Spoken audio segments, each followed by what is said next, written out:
नमस्कार, बहुत स्वागत व्यूअर्स आप सभी का। आप देख रहे हैं आपका प्रोग्राम कॉफी पर कुरुक्षेत्र। मैं हूं सौरभ शर्मा, रोज की तरीके से आपके साथ। देखिए, आज हम जिस मुद्दे पर बात करने जा रहे हैं, मैं जानता हूं कि इसके बाद बहुत सारे लोग हो सकता है हमसे कहें कि क्या कम्युनल बातें आप लोग करने लगे थे, या क्या मुद्दा उठाया है आपने देश में, आज क्या इस मुद्दे की जरूरत है।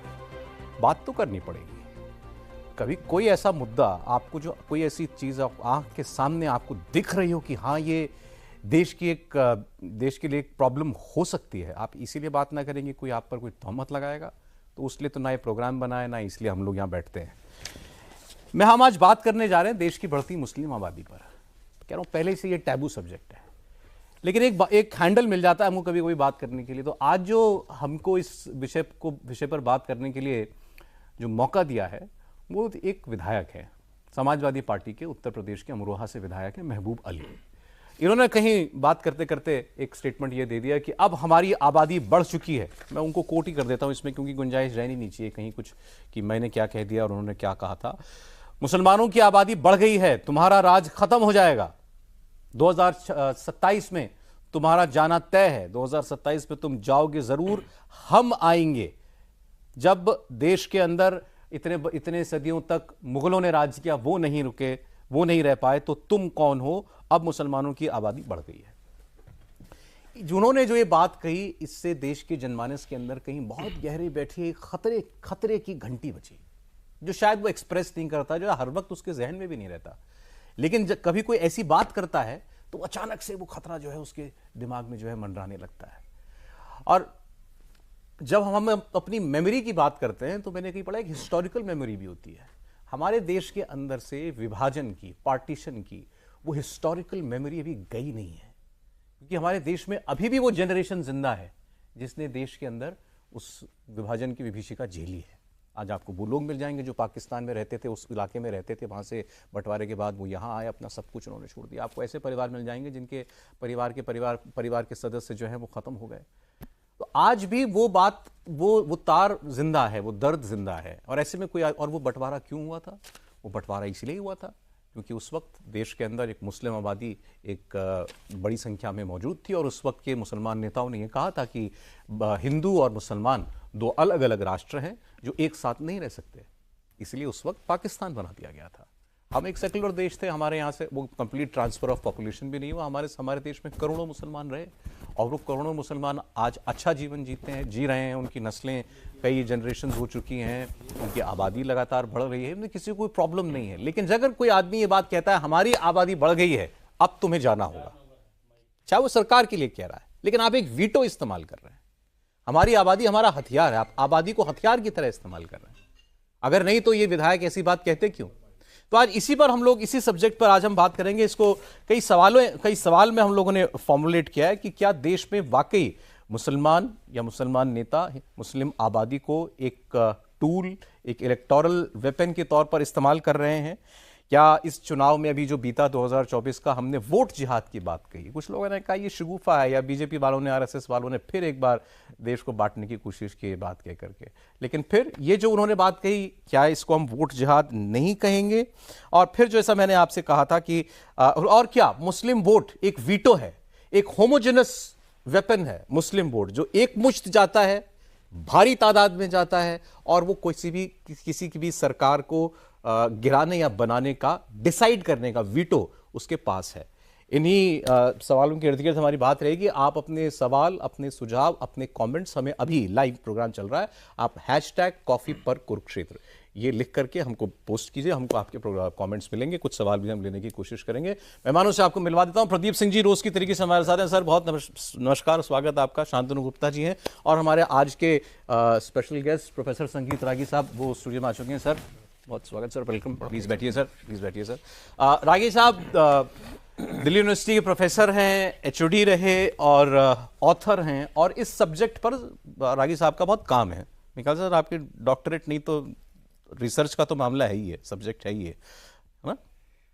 एक्चुअली अभी आने से पहले हमको नहीं पता था कि ये टॉपिक है, और यही एक देश के और पूरी दुनिया के एक बहुत प्रतिष्ठित रिसर्च जर्नल है। उसमें मैं इसी पर लेख करीब 9000 वर्ड का 30-32 पेज किस टाइटल से सर? इज इट, मतलब उसका मुस्लिम आबादी से लेना देना है? हाँ हाँ, पूरी Okay. मुस्लिम आबादी से। और जो आप मैं सुन रहा था वोटिंग पैटर्न को लेकर के, तो मज़ेदार बात है कि अभी खड़े खड़े मैंने निकाला वो डेटा जो उसको हमने भेजा था। बूथ नंबर 8 एनडीए को वोट 4, इंडिया अलायंस को 268। बूथ नंबर 21 एनडीए को 12, इंडिया अलायंस को 683। बूथ नंबर 70 एनडीए को 4, इंडिया अलायंस को 525। ऐसे सारे बूथ वाइज जो है वो पूरे देश भर का डेटा मैंने इकट्ठा कर लिया है। मैं तो आज से एक लार्जर एंड वोट जिहाद दुनिया की एक सच्चाई है, ये पूरे इस डेटा में मैंने निकाल करके आया है। अभी भी लोगों को कान यदि नहीं और आंखें नहीं खुलती हैं तो, और मेरा उसका निष्कर्ष बहुत साफ है कि देखिए, मैं सर मैं केवल एक चीज चाह रहा था, आप इससे पहले कि अपने आर्गुमेंट में बढ़े आगे, इसको दो तरीके से अगर हम लोग सर बात कर सकें। एक तो ये जो एक मुस्लिम वोट, इसकी इसकी क्या सच्चाई है कि ये एक होमोजेनस वोट है, एक तरफा एक मुश्त जाता है, और वो क्या उसके पास कोई वीटो है, या मुस्लिम आबादी कुछ सेक्शंस में ही, चाहे देश के कुछ पॉकेट्स में, उस स्तर पर पहुंच गई है जहां वो एक्चुअली एक वीटो की तरह काम कर सकता है। मतलब कि वो डिसाइड करेगा कि ये सरकार बनेगी या मेरे बगैर कोई सरकार नहीं बनेगी। एक एस्पेक्ट ये है, और वो नेशनल स्तर पर भी एक क्या किसी वक्त पहुंचेगा। दूसरा, हिंदुस्तान की में मुसलमानों की जनसंख्या एक बड़ा कंटेंशियस इशू रहा है। जैसे मैं कह रहा था कि पार्टीशन के पीछे भी क्या था, यही था कि दो बड़ी आबादियां एक साथ नहीं रह सकती, अलग अलग। आज नहीं तो कभी क्या यह सवाल हमारे सामने दोबारा आएगा या आ सकता है? लोग कहेंगे कहां आप खामखा पार्टीशन की बात करो। मैं फिर कह रहा हूं 70 साल ही तो बीते हैं आपके देश के विभाजन को, कितना बीता है? तो नेक्स्ट, तो हम आप किससे दोनों में से किससे स्टार्ट करना चाहें? देखिए, मौलिक प्रश्न पर हम लोग बात करें, और प्रदीप जी तो हम लोगों में से सबसे ज़्यादा अनुभवी हैं। जिस समय इस देश का विभाजन हुआ था उस समय मुसलमानों की आबादी 23% थी, ओनली। उस 23% मुसलमानों की आबादी में से जो पाकिस्तान बना उसका हिस्सा 35% था। उस 35% में 14.6% मुस्लिम जो है वो पाकिस्तान के हिस्सा बने, यानी कि आज का बांग्लादेश और उस समय का पाकिस्तान दोनों हिस्से को जोड़ दें तो 14, यानी कि 9% आबादी इस देश में ही रह गई।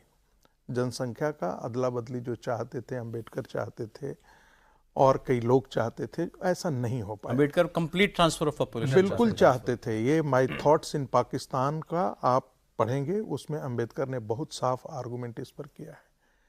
अब वो नहीं हुआ। अब जब नहीं हुआ तो वो आबादी 9.4% जो है वो आज के दिन में 14.6% था पिछली में, लेकिन 10 साल में ये मेरे मानना है कि 18% के आसपास आ गई है।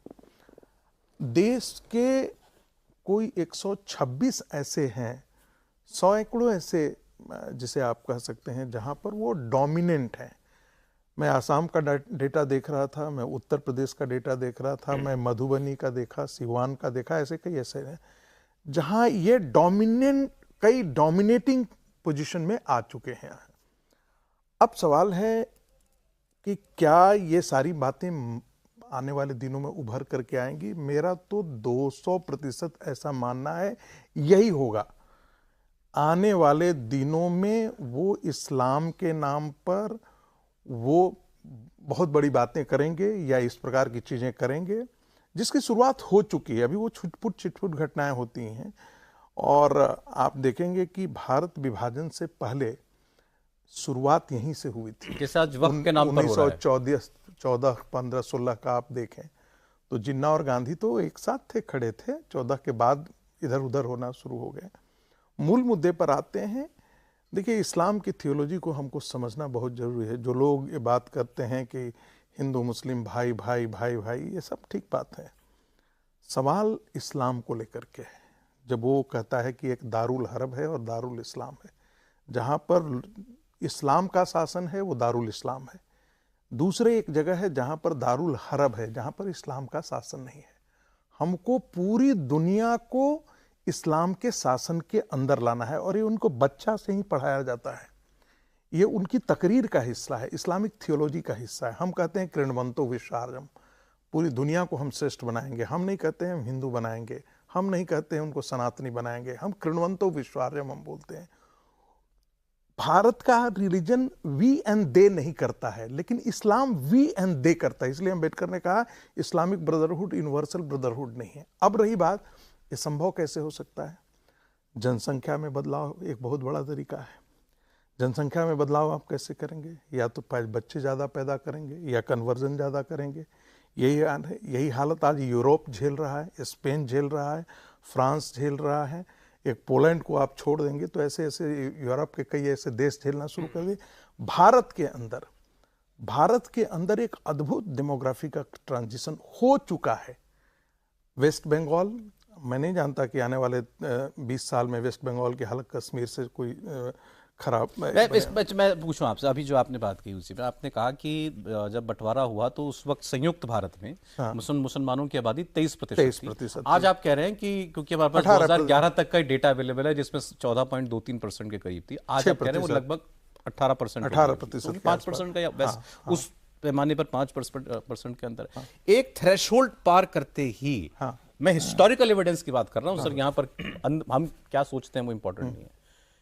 क्या दिखाता है हमें हिस्टोरिकल एविडेंस कि एक वो थ्रेशोल्ड पूरा पार होते ही मुस्लिम आबादी का आपको कैसी टेंडेंसीज दिखाई देना शुरू होती हैं सोसाइटी में? देखिए, इस्लाम के मानने वाले जहां भी डोमिनेटिंग पोजीशन में आ जाते हैं, न्यूमेरिकल इस्लाम हम उसको बोलते हैं, इसका शब्द मैंने ही प्रयोग किया है, न्यूमेरिकल इस्लाम। वो जैसे ही डबल डिजिट से क्रॉस करती है वो एसर्ट करना शुरू करती है। एसर्ट करने के बाद एक्सपेंशनिज्म की तरफ जाती है और एक्सपेंशनिज्म के बाद वो कॉन्फ्लिक्ट की तरफ जाती है। दुनिया के जितने, मैं फिर एक कह रहा हूं, कोई अपवाद नहीं है इसमें, दुनिया के जितने जगह इस्लाम के मानने वाले हैं वो इलाके सेंसिटिव इलाके हो जाते हैं। उसको कहा जाता है भाई इस इलाके में आप घुस नहीं सकते हैं। भारत के आप पुलिस अधिकारियों से पूछिए, वो कह देंगे कि ये उनका कोई एक टर्म है, पुलिस वालों का एक कोई है कि ये जोन हो गया है, यहाँ पर आप नहीं जाएंगे। मूल सवाल ये है कि क्या आने वाले दिनों में इस प्रकार का डिमांड करेंगे, ये संभव हो पाएगा? देखिए, भारत की आज के दिन में आर्मी है, ये है, वो है, तमाम ये चीज़ें हैं। पार्टीशन तो मुझे बहुत मुश्किल लगता है, लेकिन सिविल वॉर जैसी स्थिति नहीं होगी, मैं इससे नहीं मानता। क्योंकि इससे आपको आज नहीं तो कल 2-4 हाथ करना पड़ेगा। मेरा तो अपना मानना है, प्रदीप जी अलग मान सकते हैं, कोई और मान सकता है। मेरा ऐसा मानना है, क्लैशेस कहें हम इसको, मतलब क्योंकि जिसे मेरा कि जो टेंडेंसी है, आप देखिए कि आज से क्या 20 साल पहले जब राम मंदिर मूवमेंट हो रहा था तो क्या किसी ने सरतन से जुदा होने के नारे लगाए थे? क्या खुलेआम इस देश में सड़कों पर सरतन से जुदा नारे लगाए हैं।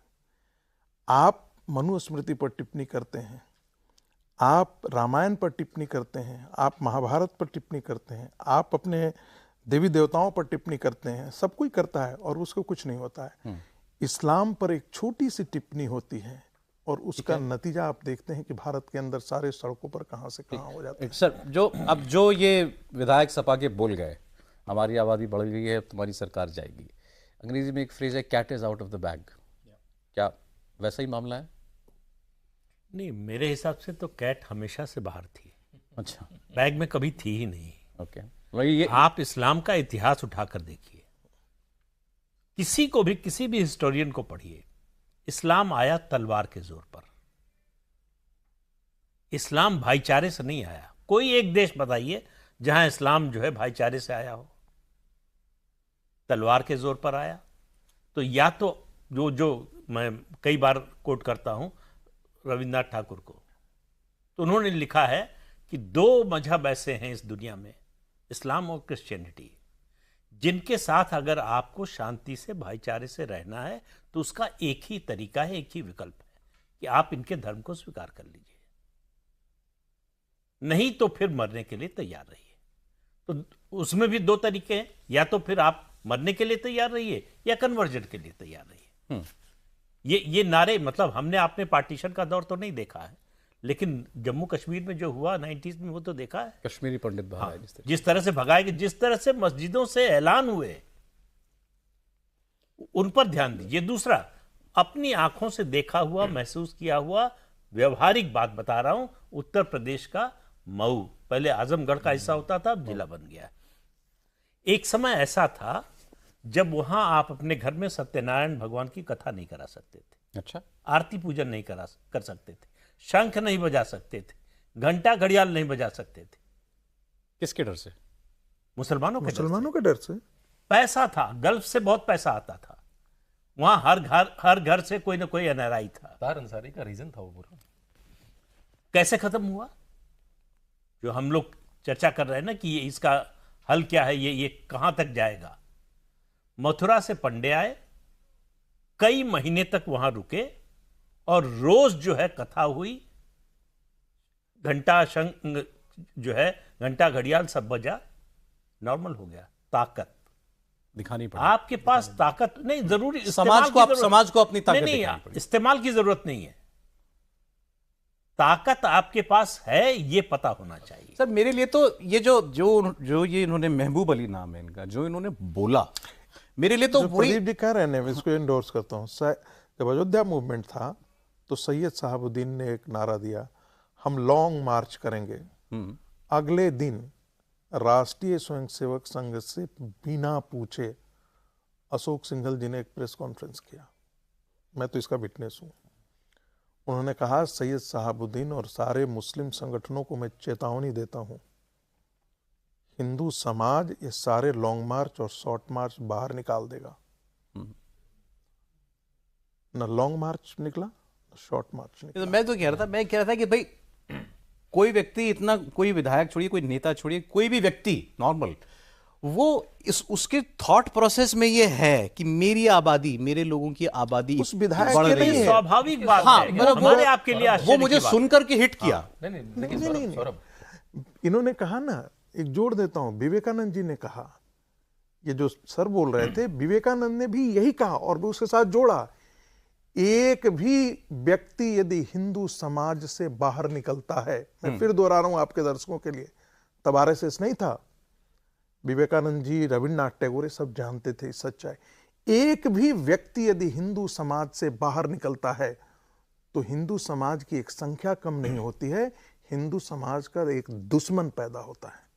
ये विवेकानंद के शब्द हैं, ये मेरे शब्द नहीं है। उनको इस्लाम की सच्चाई मालूम थी और जिन्होंने कहा ना, मैं ठीक कह रहा हूं, दुनिया में इस्लाम सिर्फ तलवार की भाषा जानता है और सिर्फ तलवार से ही ये रुक सकता है, तलवार के बगैर शास्त्रार्थ नहीं आप कर सकते। रविन्द्रनाथ ठाकुर ने एक और बात कही, उन्होंने ये हमारी दशा क्यों है, दुर्दशा क्यों है, इस पर कहा आज एक अपील हो मुस्लिम समाज की ओर से, हजारों लाखों लोग इकट्ठा हो जाएंगे इस्लाम के नाम पर।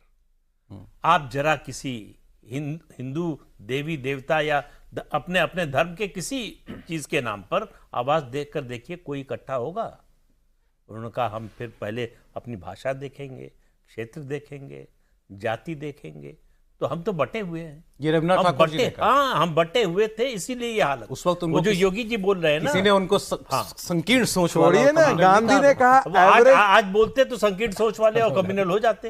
Average Hindu is a coward and average Muslim is a bully, ये गांधी के शब्द हैं। नहीं, वो किसी उस व्यक्ति की ये सोच है, मुझे ये सोच कर हैरानी नहीं हो रही है। देखिए, हमें तो एक तरह से धन्यवाद देना चाहिए महबूब अली को कि उसने एक एवरेज मुस्लिम नेता, एक एवरेज मुसलमान का जो मन की इच्छा है उसे उन्होंने साफ गोई से बता दिया और चैनल के माध्यम से उसे डिबेट कर रहे हैं। वो तो छुपी हुई थी, तो ये तो अच्छा है, आपको उनको धन्यवाद देना चाहिए कि भाई नरेंद्र मोदी, योगी इतना चुनाव कैसे लड़ेंगे, क्योंकि मैं राशन दूंगा, मैं अच्छा लॉ एंड ऑर्डर दूंगा, मैं सड़कें दूंगा, टॉयलेट दूंगा। नहीं, ये सब तो आपकी चीज है। हम तो जनसंख्या बढ़ाएंगे, वोट जिहाद करेंगे और चुनाव जीतेंगे। और इसके प्रमाण है, अश्विनी उपाध्याय आपके चैनल पर आए थे, उन्होंने डेटा बताया था कैसे 123 जिलों में वो क्रिटिकल पॉपुलेशन हो गए, जहां वो 20 से 50% हो गए। अभी शामिका रवि ने जो EAM में है, इकोनॉमिक एडवाइजरी कमेटी में, उन्होंने पूरी रिपोर्ट बनाई कि कैसे हिंदू 8% कम हो गया है, मुसलमान पिछले 65 साल में 43% ज्यादा हुआ। ऐसा किसी भी मेजोरिटी कम्युनिटी में पूरे देश में नहीं हुआ है, पूरे विश्व में नहीं हुआ। एक जगह हुआ है केवल म्यांमार में, जहां पे 10% बुद्धिस्ट कम हुए। तो ये जो डेमोग्राफिक डिविडेंड है, ये पूरे विश्व की समस्या है। और असम के मुख्यमंत्री बोल रहे हैं कि हम 14% से शुरू हुए थे, आज 40% मुसलमान है वहां पर। यूपी और असम ने होम मिनिस्ट्री, दोनों की होम मिनिस्ट्री ने सेंट्रल होम मिनिस्ट्री को बताया अब देखिए स्ट्रेटेजिकली कि जो बॉर्डर के गांव है उसमें सबसे पहले बॉर्डर के गांव में आपको क्या खास इतनी क्या आपको इतना इंटरेस्ट है बॉर्डर के गांव में? हर चीज स्ट्रेटेजी भी इन्फिल्ट्रेशन या वहां से घुसपैठ के जरिए बढ़ती नहीं, और उसके बाद दूसरा स्टेप हुआ, नेपाल के बॉर्डर जितने में आपके तीर्थ स्थान है, तीर्थ स्थानों के आसपास बेट द्वारका इस्लामिक माहौल वाला बन जाए, आप कल्पना कर सकते हैं? आप सोमनाथ, नहीं तो क्या आप कह रहे हैं जानबूझकर किया बिल्कुल जाता है? जानबूझ के हो रहा है। सोच समझ कर किया नहीं जाता जानबूझकर नहीं, स्ट्रेटेजी क्या स्ट्रेटेजी? रणनीति के क्या स्ट्रेटेजी? कि इनके जो सबसे महत्वपूर्ण स्थान है वहां पर कब्जा करो, वहां से इनको हटाओ। ये अनफाउंडेड तो नहीं है सर? मैं फिर एक डेटा दे रहा ये हूं, मतलब मैं फिर आपको डेटा दे इस रहा हूं। निष्कर्ष पे पहुंचना नहीं, इस निष्कर्ष आप हमको बताइए कि कोई मुसलमान किसी तीर्थ स्थान पर, हिंदू तीर्थ स्थान पर बसना क्यों चाहेगा? वो ऐसे जिले में, ऐसी जगह पर बसना चाहेगा जहां मुसलमान ज्यादा हैं, या फिर जो है उसके अनुकूल माहौल है, जहां दिन रात पूजा पाठ होता है, तीर्थयात्री आते हैं, वहां क्यों बसना चाहेगा? अच्छा आगे चले, मान लेते हैं एक बात के लिए कि ऐसा हो रहा है, या इन्होंने जैसी बात की कि भाई जनसंख्या बढ़ाना एक गोल है किसी सोसाइटी का। बिल्कुल, मैं तो नहीं जानता अपने आसपास कैसे किसी व्यक्ति को जो ज्यादा बच्चे पैदा करता है कि नहीं मेरे बच्चे समाज में बच्चे ज्यादा होने चाहिए। एक स्टेप है, दूसरा है कन्वर्जन, तीसरा है घुसपैठ। नहीं, मैं अब इस पे आ रहा था। तो ये सब इसको डायरेक्शन कौन दे रहा है? कौन कहता है? कौन बताता है ये करना है? नमाज में डायरेक्शन हो रहा है। कौन कहता है कि किसको वोट दीजिए? कम्युनिकेशन का जैसा सिस्टम है इस्लाम का, इसीलिए स्वामी विवेकानंद ने कहा था कि अगर इस्लाम का संगठन और हिंदुत्व का जो अध्यात्म है, ये दोनों माइंड एंड इस्लामिक बॉडी, जो शब्द का प्रयोग किया था, जो मैं कह रहे Pradeep ji, वेदांतिक mind and Islamic body, यही शब्द का उन्होंने प्रयोग किया था। और देखिए जो एनएफएचएस का अभी सर्वे मजेदार बात है कि वो ये उसको लोग बताता कहते है हैं कि जो एनएफएचएस का भी डेटा हुआ, नेशनल फैमिली हेल्थ सर्वे, कि जो हमारा रिप्लेसमेंट रेट है पॉपुलेशन का, वो करीब 2 के आसपास है। हिंदू पॉपुलेशन 2.9 से, मतलब रिप्लेसमेंट रेट से नीचे बढ़ रही है, और मुस्लिम पॉपुलेशन 2.4 से बढ़ रही है। पर उसमें भी कहते हैं कि जो ग्रोथ ऑफ मुस्लिम पॉपुलेशन है उसका डिक्लाइन सबसे उसका ज्यादा है। डिक्लाइन हुआ, लेकिन अभी भी क्योंकि तेजी से घट रही है उनके बढ़ने की संख्या। If I may put it, देखिए ये वैसा ही है जैसे कोई कहे कि अमेरिका का जो ग्रोथ रेट है वो घटा है, लेकिन अमेरिका का गोट कोई वो होता है ना, कितना भी कोई दुबला हो जाए ना, 180 केजी का आदमी कितना भी दुबला हो तो 110 केजी पे आकर के अटक जाता है। उसमें रागी सर नॉर्मली ये तर्क होता है कि ये तो गरीब हैं इसलिए होता है। असदुद्दीन ओवैसी के 6 बालक हैं, 5 पुत्रियां 1 बालक, और अभी तो 14। नहीं, मैं इसलिए बता रहा हूँ, वो तो पढ़े लिखे हैं ना, लोग कहते हैं गरीब जो अनपढ़ होते हैं उनके बच्चे होते हैं। मैं इसलिए पर्सनली बता रहा हूँ, आपको उदाहरण दे रहा हूँ, वो तो लंदन से पढ़ के आए हैं। आप जरा देखिए 3 एग्जाम्पल को आप लीजिए। अफगानिस्तान 1976-77 के अंदर लड़कियां जो हैं जीन्स और टी शर्ट पहन करके घूमती थी, आज इसमें अफगानिस्तान की हालत क्या है। लेबनान जो है वो सबसे ताजा 40 और 60 का रेशियो था। 60% क्रिश्चियन आबादी थी, 40% मुस्लिम आबादी थी। आज 40-60 रेशियो हो गया है।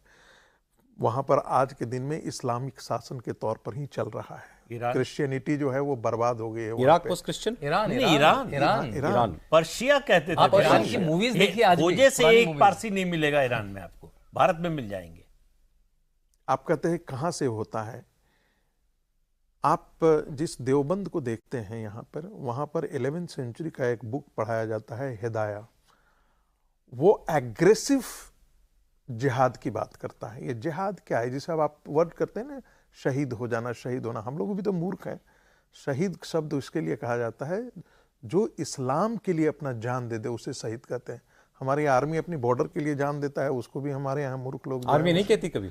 नहीं, हमारे लोग, मैं वही बोल रहा हूँ, हम कहते हैं उसको। आप ठीक कह रहे हो, हम कहते हैं। हाँ, कॉमन हो गया शहीद कहना। शहीद हो गया। अरे हमने देखिए उनकी ट्रेनिंग यही है।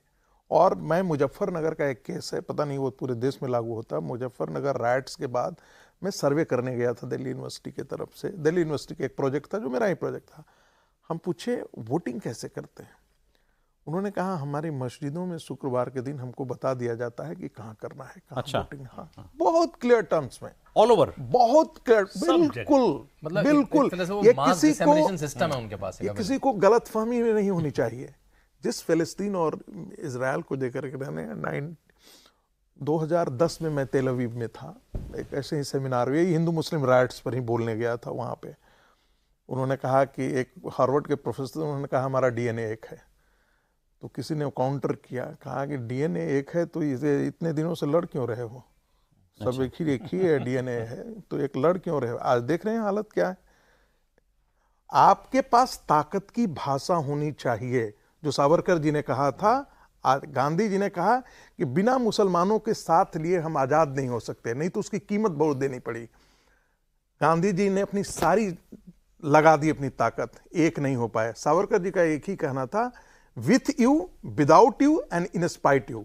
हिंदू यदि संगठित होगा तो हम स्वतंत्रता भी जीतेंगे और इस लड़ाई भी जीतेंगे। सर, प्रोग्राम में आखिरी के कुछ मिनट हैं तो सवाल हम व्यूअर्स के मंगाते हैं जो हमने बात की। काफी व्यूअर्स देख रहे हैं हमको इस वक्त। संतोष सापड़िया जी सवाल पूछ रहे हैं, क्या फिर से विभाजन, देश का विभाजन ही डेमोग्राफी चेंज का मकसद है?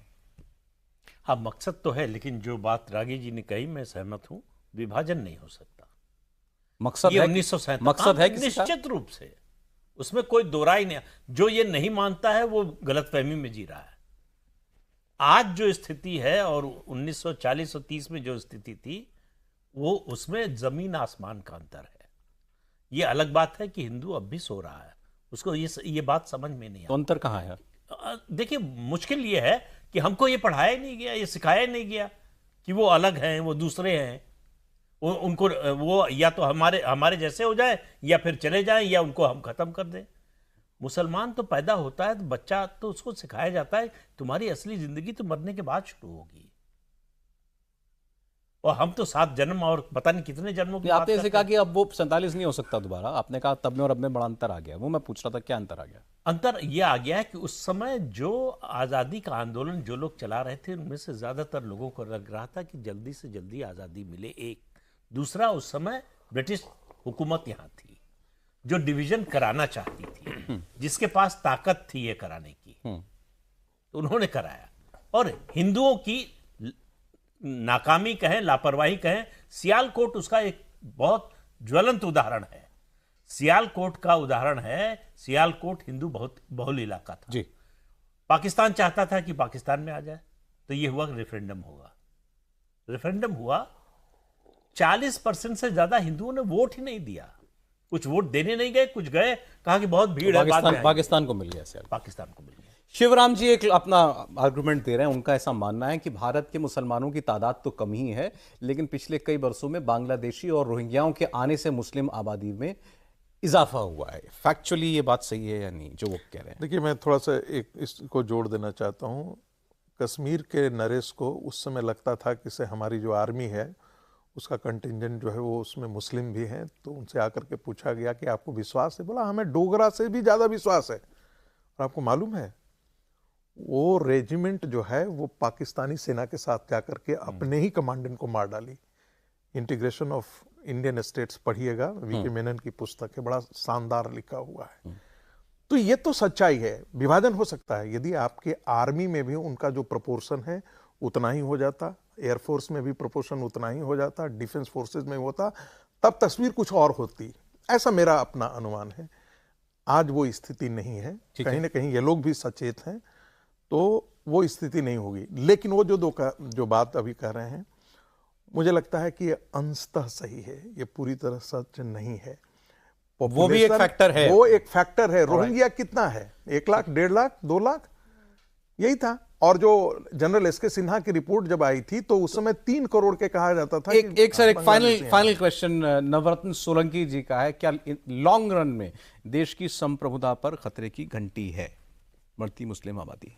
जी बिल्कुल है। जैसे मैंने कहा कि इतना स्ट्रैटेजिकली केवल बॉर्डर पे हिंदू इलाकों में, लेकिन जैसे वीर सावरकर ने कहा था और अम्बेडकर जी ने उनका साथ दिया कि हिंदुओं को सेना में भर्ती करवाओ, और वो डेमोग्राफी चेंज होती है। ये डेमोग्राफी अभी हम हर जगह देख रहे हैं। आर्मी में जिस दिन वो चेंज होती है तब वो खतरे की घंटी बजने लगी। समय खत्म हो गया सर, लेकिन मैं आपसे चाहता हूं कि दो तीन ऐसी कोई किताबें या रेफरेंस के लिए अगर गूगल पर कुछ मिल जाता है, क्या पढ़ना चाहिए जाकर के? Ambedkar, my thoughts on Pakistan, ये my thoughts on Pakistan Ambedkar ji की, अम्बेडकर का मस्ट रीडिंग होना चाहिए।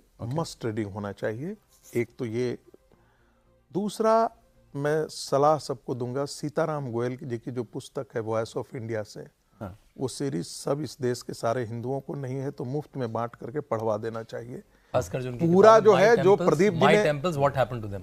तो प्रदीप जी ने शुरू कहा, वो इस्लाम के पूरे एक्सपेंशनिज्म, जिहाद, देखिए हिंदू लड़ता है या वायलेंस, 10 सेकंड दे दीजिएगा जी। बहुत इंपॉर्टेंट है। हिंदू अपने डिफेंस के लिए लड़ता है, इस्लाम अपने एक्सपेंशनिज्म के लिए लड़ता है। ये दोनों में अंतर है। सर तैयार रहिए, आज आप और हम सब जो हैं सबके पीछे तोहमतें लगने वाली हैं। कोई बात लेकिन धन्यवाद, जैसा आपने कहा महबूब अली जी का, जी का धन्यवाद कि डिबेट हो कि रही ये है और हम उन्होंने ये सबको बात आगाह करा दिया उन्होंने। ये बात हम लोग कर पाए। आपको बात कैसी लगी, खराब अच्छी जैसी भी बताइएगा जरूर।